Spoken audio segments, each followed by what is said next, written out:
দিবস আমাদের ভাষা দিবস আসলে 17 বছর 36 দিন আন্দোলন সংগ্রামের মধ্য দিয়ে জেল জুলুম অত্যাচারের মধ্য দিয়ে আমরা নতুন বাংলাদেশ পেয়েছি।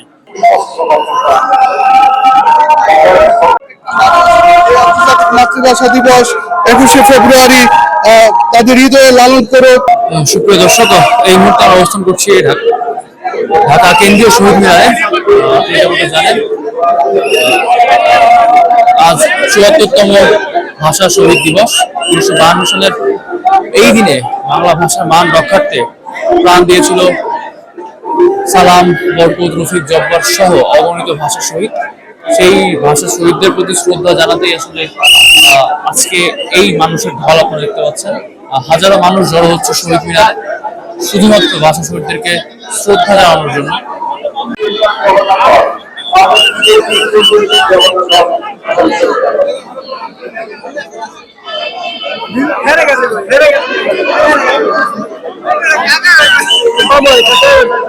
দর্শক, এই মুহূর্তে পুষ্পস্তবক অর্পণ করতে এগিয়ে আসছেন ফার্মেসি স্টুডেন্ট অ্যাসোসিয়েশন, জগন্নাথ হল, ঢাকা বিশ্ববিদ্যালয়ের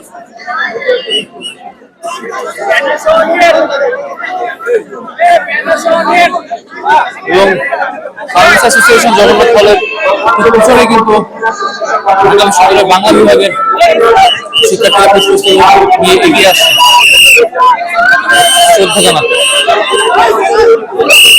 দর্শক, যেমন আপনাদেরকে বলছিলাম, মানুষের প্রচন্ড ভিড়। আসলে এই ভিড় সামনে হিমশিম যাচ্ছে স্কোয়াড বিএনসিসির।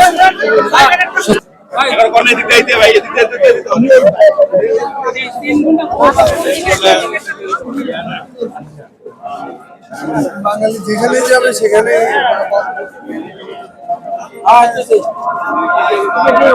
আপনার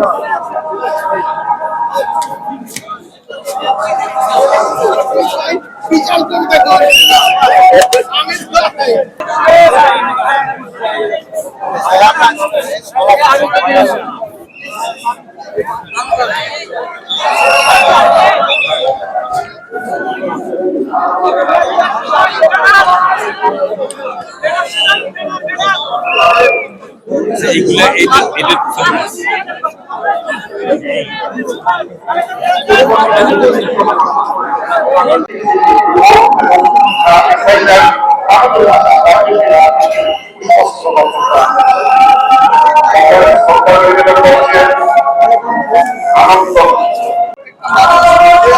মাতৃভাষা দিবস 21শে ফেব্রুয়ারি তাদের হৃদয়ে লালন করে এবং ভবিষ্যৎ প্রজন্মের জন্য আমি সেটি চাই তারা যেন এটি লালন করে।